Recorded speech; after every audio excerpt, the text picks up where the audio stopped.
welcome to the podcast. I appreciate you taking time out of your busy schedule to come out and share what you're up to in the community and share what your story and your message and everything you got going on. Appreciate you having me. Well, thank you for having me. Excited to be here.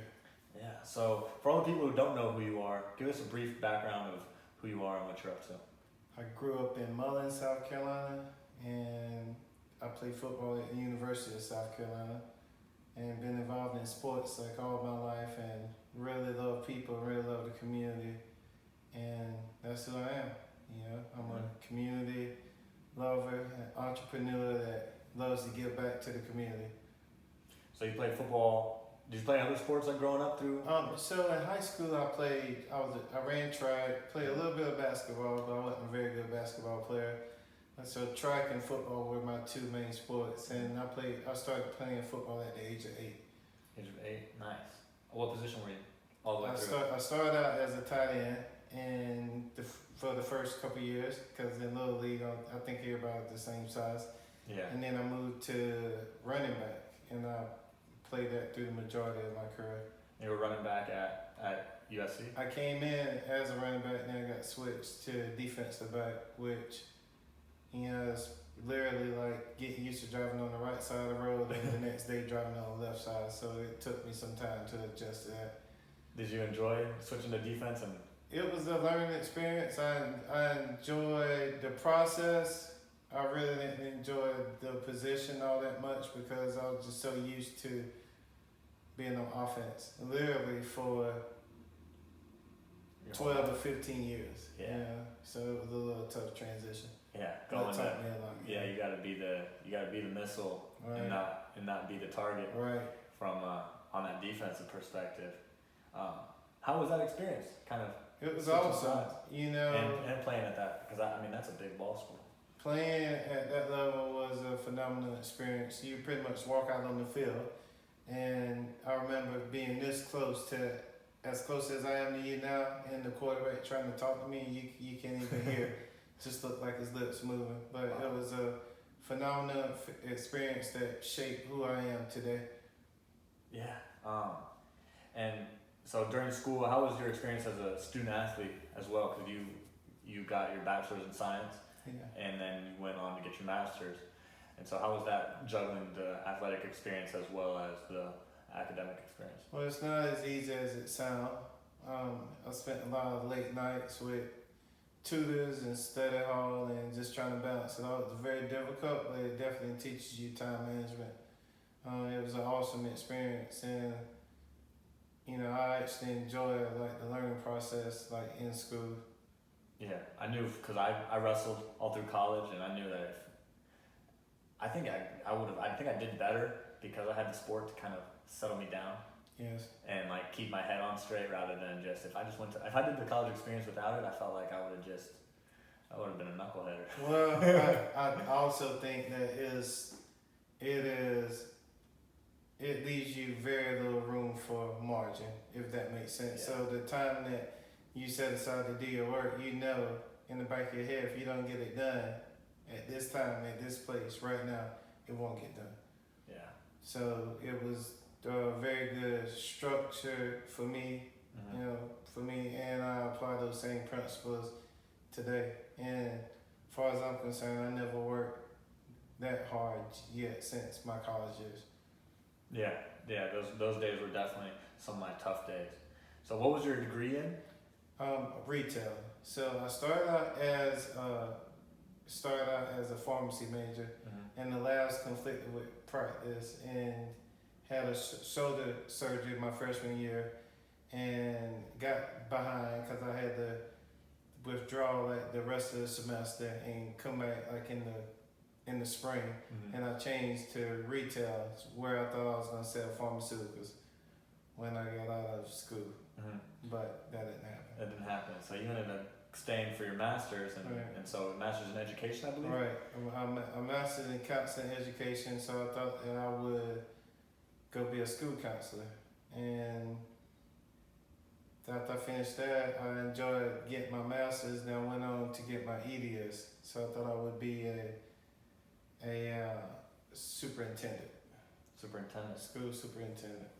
So how did how did all that transfer to you now owning these gyms and starting Jamie Scott Fitness? So when I got out of school, Roman, I was just pretty much looking for a job just to be able to pay the bills so I could continue to go to grad school. And I stumbled across this job at a private school called Hammond. It's located in Columbia, South Carolina. Yeah. And they didn't have any room on the coaching staff then, so I started as a janitor. Wow. And the head of school said, "You play football, do you have any experience running a weight room?" I told him no. And he said, "Why don't you give it a try and just see what happens?" And the next year I was offered a contract while I finished school and just kind of fell in love with it. Wow. So did you at any point while you were in your athletic career see yourself as being one of those strength coaches that you were? Not at all. Not at all? You didn't? My mind didn't even come across it. Not one time, one idea. Wow. Were you into the fitness aspect of sports when you were like lifting weights and everything, or was it just kind of something you had to do to be better? It was something I had to do to be better, and it felt better when I was in shape, right? I mean, everybody want to work out then, but it was on the college level, football wise, it only takes like 2 or 3 days of no activity to come back out of shape. You know, it's two different types of shape in sports, as you know. I mean, you were a former wrestler. I mean, you can take 3 to 5 days off in the regular fitness world. It's not that bad. 3 to 5 days off when you're playing collegiate sport, it's like suicide. Yeah, you're not setting yourself up. Yeah, I've definitely been there and experienced that. That's awesome that like you got that opportunity to do that though, and so that one opportunity basically changed the whole trajectory of your life. Absolutely, without a doubt. And I had no idea, but you know, I was always taught when I was growing up, you know, you do whatever you have to do to survive. And at the time, me taking that janitorial job at the school was what I needed to do to survive. Yeah, and then you got that ask to move up. And so how was that first year, and like what did you learn about yourself having that first year in that weight room situation? Now, a lot of that stuff comes second nature to me, and I'm the type of person, once I get involved in something, I need to know more. Mm-hmm. And I need to do everything that I can do to be the best at it. And so I started diving in, gaining knowledge, pulling from my former strength coaches who coached me at South Carolina. He went after South Carolina, he went to Louisville, went to Texas, and now he's in South Florida. And so we talk almost every week still to this day for about 15 years. Wow. Just bouncing ideas off each other and seeing what you learn, what works, what doesn't. Right. Anything like that. What's one of the biggest lessons he taught you? You have to be tuned into the athlete, and not only to their physical body, to what they're going through emotionally, because that gives you the tools to be able to push them, to relate, and kind of figure out where they need to go and how to best reach them.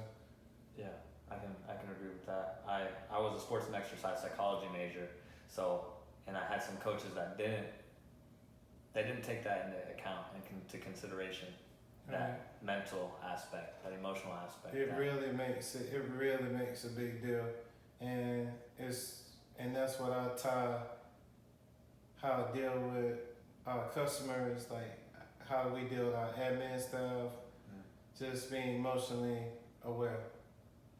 So after you had that year, and how long did you do that coaching gig for? 13 years. 13 years you were the coach at was it Hammond School. Okay. And during that time we won 5 state championships. Beautiful. That's awesome. So it was a great experience. I had some good times while launching Jamie Scott Fitness. Okay. And so then you had the launch of Jamie Scott Fitness. What was the main idea and inspiration behind launching JSF? To come up with my own idea, concept of fitness that makes sense, that's ageless, that's timeless, that it'll always be here and it'll always be relative. So with doing that means you have to travel. So I've been to all the major cities in the US for fitness. I've been to Europe like multiple times, have relationships there, and that's the way that we do it. And I feel like I have to be the partaker to learn all of this stuff. I just got back from a 200-hour yoga training, which was very intense. I mean, I was gone in Costa Rica for 17 days. You know, we started out 2 hours of yoga every day, straight. Yeah. And then you leave there, you eat breakfast, then you go to anatomy for 3 to 4 hours, learning how the body moves. And Marianne Wells, in my opinion, one of the best yoga teachers, like literally like in the world. She is, that's what I had the opportunity to train under. So you always just kind of figured out like who's doing what, where they're doing it, going and checking it out and trying to just learn and see what's up with that? Right. I've always had a good instinct of what is here to stay and what's a fad or a trend. And you have the curiosity to go out and try it myself. And I've had enough experience being an athlete and training for all those years till innately I kind of know what makes sense and what to stay and what to come back and all of that good stuff. Wow, that's very inspiring. And then you bring this community aspect as well to Jamie Scott Fitness. I mean, that was the first thing I read on your website that really stuck with me, was like community focused, like wellness basically. Well, in order to build a community, you have to have a place where people can come every single day, like every day. We get to know your name, your spouses, your boyfriend, girlfriend, your preferences, hot towel, cold towel, water, but in order to build those relationships, you have to be able to see them every day. And so that's what inspires our model. We have 50 plus classes a week, over 25 different class types. Schedule rotates based on the quarter, and that's the way we do it. So you have basically something for everyone, no matter what they need, what their body's demanding from them that day. Right. You have something that will accommodate them in that aspect. And so, you said you had 25 different ones, but just to give the listeners like a brief rundown of some of the different styles, because I've taken the push, I've taken the afterburn, I've taken the, I haven't taken the cycling yet. Okay. I know Lindsay though, and so I'm on my way to take one of those. But yeah, just give us a quick rundown of a brief. So our classes are vertical and horizontally aligned, and so we just use the push class, for example, which is 35 minutes. 35 minutes class, you repeat every single exercise twice. Okay, so you remember this. And so the next, say if you took push 2 days in a row, you won't do the same exercises, but you'll still get the consistency of those same muscle groups, and totally having a different experience, which in your mind will not feel like the same class from yesterday. The only thing that'll feel the same is the intensity. And so all of our classes are built that way. And so you can come one day and get a push class, which is a more cardio, high intensity class. You can come the next day and get a strength class, where it's all strength training, with a center to bar at the end. You can come the next day and get a yoga class. So you get a little bit of recovery, and you can come the very next day and get a cycling plus weights class the next day. So you can see how you can change it from week to week, day to day, and it still not feel the same. Yeah, still not feel like you're because you're not doing the squats every day. You're not doing the cleans. Because I I enjoy CrossFit for what it is, but sometimes I feel like I was squatting every day, Right. or cleaning every day, and just doing those movements. That's awesome that they have that variation, and that you guys provide that variation for people, and that, I mean, because I looked at the schedule. Yeah, you guys have all these different class times, and people say they don't have time to work out, but it's like everyone has 30 minutes. Well, I read a quote one time that said, "Those that don't make time to work out make time for illness." Wow. So, and it's all about your priorities. And I think that the more and more that time goes on, people will find it to be more important. Yeah, I can agree with that. And so, if someone was to walk off the street and walk into Jamie Scott Fitness, what would you anticipate that they would expect? The first thing that they would notice is the community. Meaning, starting with our motivators. We don't call them trainers, we call them motivators. Wow. Because they're welcome. They will welcome you at the door, learn your name, greet you with a smile. Because as the customer, you come into us. We appreciate every customer that walks through our door. Mm-hmm. And without customers, we don't have a business. So that's the first thing that they'll notice. And they'll notice that everybody is happy. You know, we really focus on our culture, and we do things internally to enhance that. And with strong communication between the staff. Yeah, I've noticed all the community, because I know Donald, Spencer, and all of them. Spencer, 5:15 in the morning, Spencer's there, Yeah. towel in hand. Right. What's up, Roman? Right. Welcome in. And we can just rap about whatever until the class starts, and then Absolutely. go ahead and make it on down. You got Donald or David down there telling you this is what we're gonna do today. Grab this, grab that. Right. Really fosters a nice. Because a lot of people, they go to the Gold's Gym and they create their own workouts, but these ones, it's like you just kind of go on autopilot and they tell you can get told what to do, everything like that. It's very, very nice. I like what you've been putting together over there. Well, I think too also as people get busier and you obviously you have a career, right? You have meetings set up, you have things to do. And once we want to be the trusted source of knowledge for fitness. So when you walk through our doors, you can ask us based on your body type, what do I need to do? And we even have a scale now that we just recently placed in all our studios where we can do a segmental analysis. We can tell whether your right arm has enough muscle in it to sustain that limb, the size that it is. And so we can really dial it in now.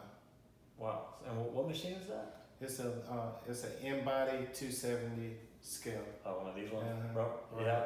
And that gives you the full body scan, Right. everything, body fat, everything as well. Right. Water, everything. Wow. Yeah. We used those when we were in NASCAR a little bit. I don't know why the universities haven't used them yet. Because they're expensive. They're super expensive. Yeah, but I feel like the university's got to get on that. I mean, Yeah, and I think too is that as time goes on and in the university, not to get off the subject, but the universities, they have X amount of time to get the student athlete stronger. And when you look at it on a broad spectrum, 2 years is not a long time yeah, to put on some serious muscle mass. So yeah, that makes sense. it's a catch-22. Yeah, you do have that limited time with them while I was in gym. It's like if someone's gonna be like involved in the community and bought in, they could do something Right. for 10 plus years, and you can Right. make that lasting impact. Absolutely. And so, how can someone expect to feel physically and mentally? Like, what kind of roadblocks would they experience during these workouts? And then, how do your motivators kind of help them get through, get past themselves and get out of their own way? Well, one of the first things that they're being at home, they have to get out of their head and they just have to trust the process. Take it at their speed. Our motivators do a great job at meeting the customer like where they are. And they have we keep our classes 22 to 25 because that's the perfect student and teacher ratio in a small college. So that's the reason for our class sizes. And that's just kind of the science behind that. And we're able to kind of keep an eye on everybody and be able to address their form properly without announcing it to the class, and just really make them feel comfortable to be there at Jamie Scott. Okay, and then how do you use your language and the space to kind of get like that kind of message across of how you want people to feel and how you want them to leave after the workout? Well, it's all about the verbiage that you use during class, and it's always uplifting comments. The reason why we do things is always the top priority for communication in the classes, right? So our motivators do a good job at, cueing every tip in every exercise, letting them know we have real in-time heart rate monitors that gives them live feedback on how they should be feeling like at the time. And every time, once we call the exercise, allow them to see what the exercise is doing to their heart rate, it just kind of connects the head to the body, in which we've had tremendous amount of success with. And people leave feeling uplifted and encouraged and can't wait to get back the next day. I've seen them even come back the same day. They hit that 5:30 a.m. class, and then I'll see round 2. They'll be coming in around right after work. 5:30 on the other end. Well, some people it's a stress reliever, so yeah. Whatever the client needs. All right, and what's the future for Jamie Scott Fitness? Well, we currently have a contract on a building in Greenville, South Carolina. We're looking to another area of Charlotte, down in more South Charlotte, and really want to stay in the triangle, Greenville, Columbia, and Charlotte for now. And we had some interest in Maryland, but we'll see. We'll see. But right now we focusing on Greenville, getting that open in the fall, and we'll see. Very cool. Greenville, North Carolina, and then South Carolina. Greenville, South Carolina. Yeah. South Carolina, got it. And then you also, with that yoga teacher training, you guys are incorporating that new yoga stuff in as well, correct? And so you'll start to see like some hip opening series that we'll start to do, just kind of gently introduce people. It'll take us a full 2 years to implement yoga to where the way it needs. We're going more to the tradition, and it's really going to teach people about the mindfulness of yoga, because what most people don't realize is yoga is not about the asanas. It's more about the mindset and your way of life and your way of processing thought. Yeah. And bringing some mindness to our day-to-day living and just basically how we do everything. Yep. I mean, shoot. The amount of mindfulness that I've learned from just this past year of yoga has been, I can't even imagine being just, I don't even know consumed by it for 200 hours and 17 days. It was amazing because we went through all like the Yoga Sutras and really understand where it came from, how it evolved like over the past 200 years. But its first stint like in the U.S. and it's really just an amazing art, and I consider myself blessed to be able to do that. Yeah, that's awesome that you're going to incorporate that too, because there's not many kind of HIIT style gyms that are going to give that HIIT, that cycling, and then you add the yoga too. You're going to be a one-stop shop. Well, and two, honestly, when I was developing this concept, it's not really many at least in the Southeast, it's not really many fitness facilities that operate at the volume that we are that are privately owned. So, typically, like you go to a franchise, you have your book of rules, like how you're supposed to do things. You're looking at the book of rules right now. you know. So our staff, along with myself, we come up with the way that we decide to do business. And what's fun about it is a constant day-to-day like evolving, and that's the beauty of being like an entrepreneur. You know, a true fitness entrepreneur, where I go experience it myself. I know enough about it. I have a lot of experience doing it, and then been blessed enough to have very good mentors for 10 plus years that taught me the business side of it. Yeah, I mean, from what I've experienced, I mean, you're a trailblazer so far, at least out here in Charlotte too. I mean, you've been way more places, but you guys are doing something special in that gym. I enjoy what you guys are doing. So let's transition a little more to like your lifestyle. How has fitness and like the fitness community out here, how has it impacted you as a person and your wellness? Well, I always believe that before any business, the people come first, right? And I believe in running. If you walk in any of our facilities, we have core values like posted on our walls, and our core values, we have 5 of them. And the first one is integrity, which I mean is the word just speaks for itself, right? We gonna be open and honest and demonstrate like a strong commitment to what we do. And number 2 is empathy, and that's the easiest way to find out to help someone.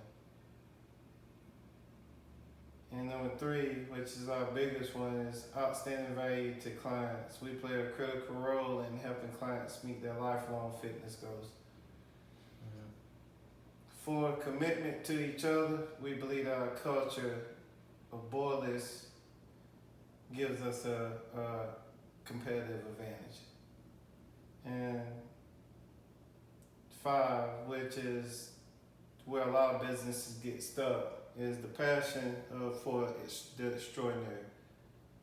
You have to want to seek to evolve. Constantly reading, constantly looking like how to get better.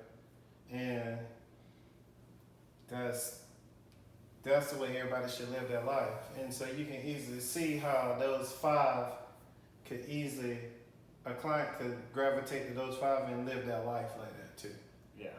You know, so we practice what we preach, and we are, and try to become what we preach.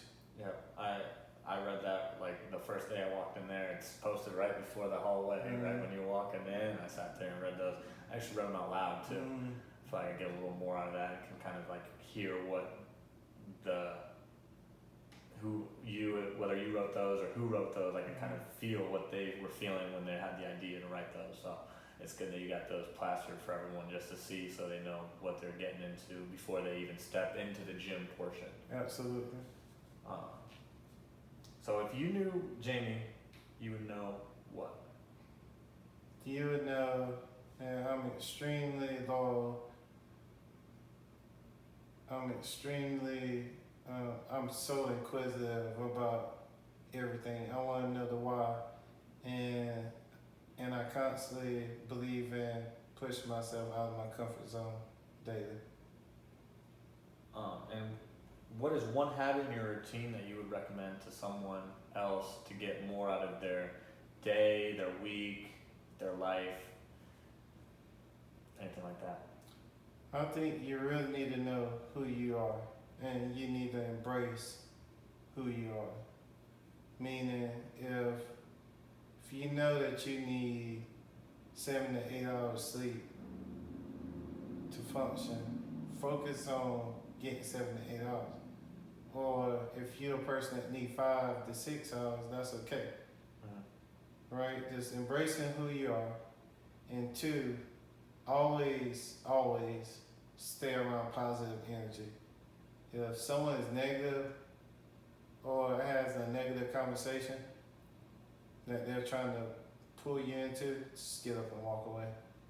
Because negativity will do more to you than you realize. Yeah, that negativity is contagious. It really is.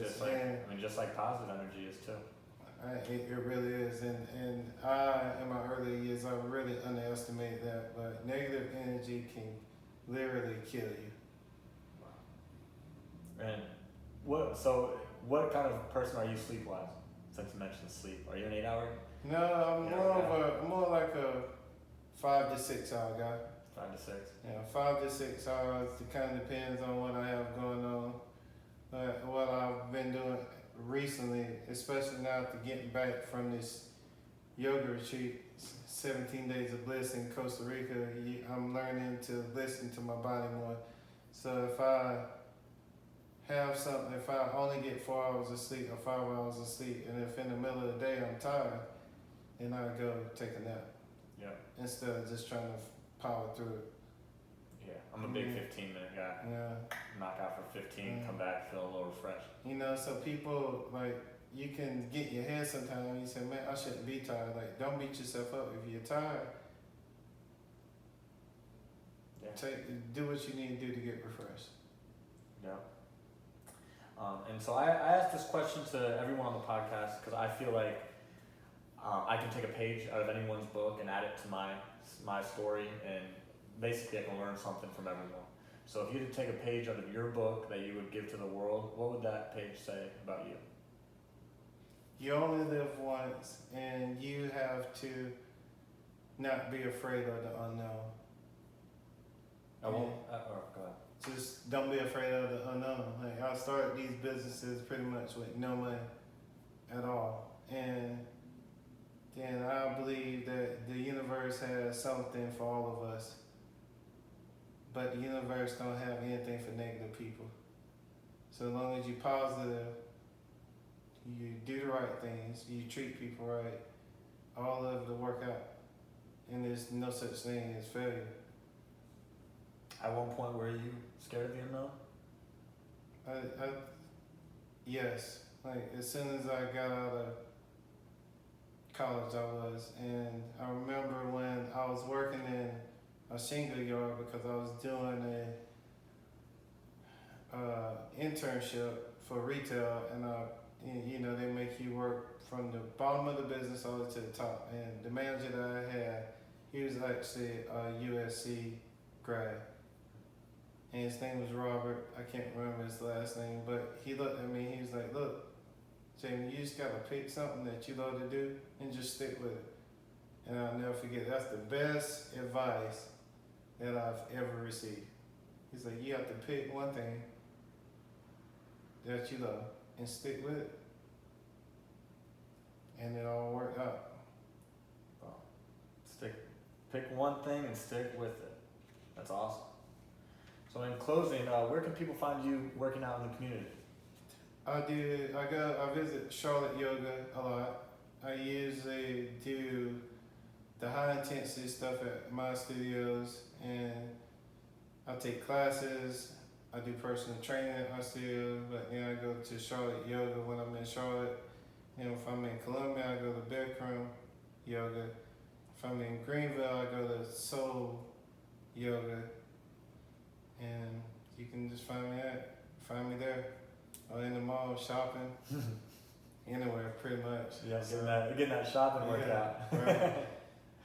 And where can people find you on social media? So on Instagram is Jamie_Scott_JS.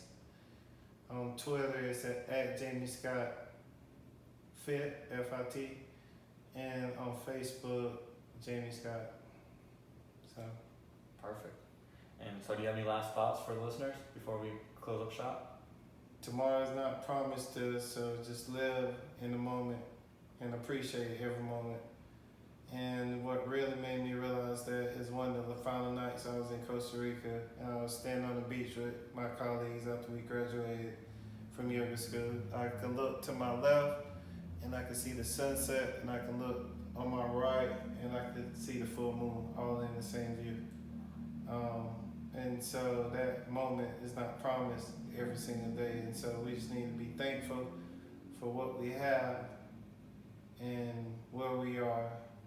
And I'd say be content, just be thankful and make the best out of it. every opportunity. Awesome. Jamie, thank you. Yeah, absolutely. Appreciate you.